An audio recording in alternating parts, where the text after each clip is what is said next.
Hi friends, welcome to our YouTube channel. This is tech vision for Telugu. నేను మీ విశ్వంత్.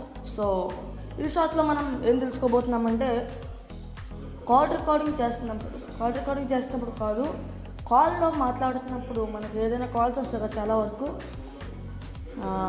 ఎవరికైనా కానీ మీలో చాలామందికి కాల్స్ అనేవి ఎప్పుడు వస్తూనే ఉంటాయి కదా. ఆ కాల్స్ కొంతమందికి శాంసంగ్ మొబైల్స్ వాడే వాళ్ళకి ఆటోమేటిక్గా రికార్డ్ అయిపోతూ ఉంటుంది కాల్స్ అనేవి. మనం కాల్ రికార్డింగ్ బటన్ నొక్కుండానే. సో అలా అవ్వకుండా ఉండాలంటే ఏం సెట్టింగ్ యూస్ చేయాలో ఈరోజు మనం తెలుసుకోబోతున్నామా. సో ఈరోజు ఫోన్ యాప్లో ఉన్నాను నేను ప్రస్తుతం. శాంసంగ్ నాది default dialer. Samsung default dialler వాడే వాళ్ళకి సెట్టింగ్స్ అనేవి పనిచేస్తాయి. ఓకే,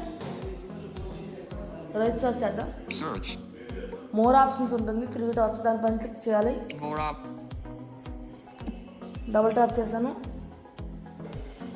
మోర్ ఆప్షన్స్ మీద. రైట్ సర్చ్ చేస్తూ ఉంటే సెట్టింగ్స్ వచ్చింది, దీనిపైన డబుల్ ట్యాప్ చేద్దాం. ఇక్కడ కాల్ రికార్డింగ్స్ అని ఉంటుంది, దానిపైన డబుల్ ట్యాప్ చేయాలి. చూద్దాం. రికార్డ్ కాల్స్, దీనిపైన మనం ట్యాప్ చేయాలి. సో రికార్డ్ కాల్ పైన ట్యాప్ చేద్దాం. రికార్డ్ కాల్ పైన ట్యాప్ చేసాం.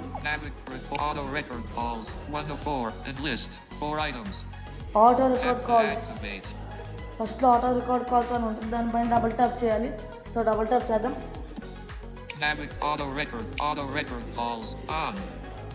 దానిలో ఉంది ఆటో రికార్డ్ కాల్స్, ఇది ఆఫ్ చేసేద్దాం.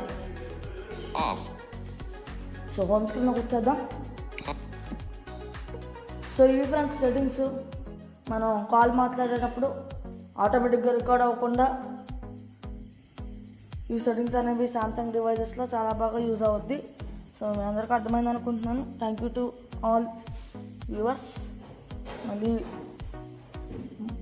సరికొత్త వీడియోతో నేను ముందుకు వస్తాను. Thank you. Gallery and page, and voice, Google, search, Zoom, Instagram, Edge, 0, stop. Bye bye. Tap to add. మరలా ఒక మంచి వీడియోతో ముందుకు రావడం జరుగుతుంది. Thank you to all viewers.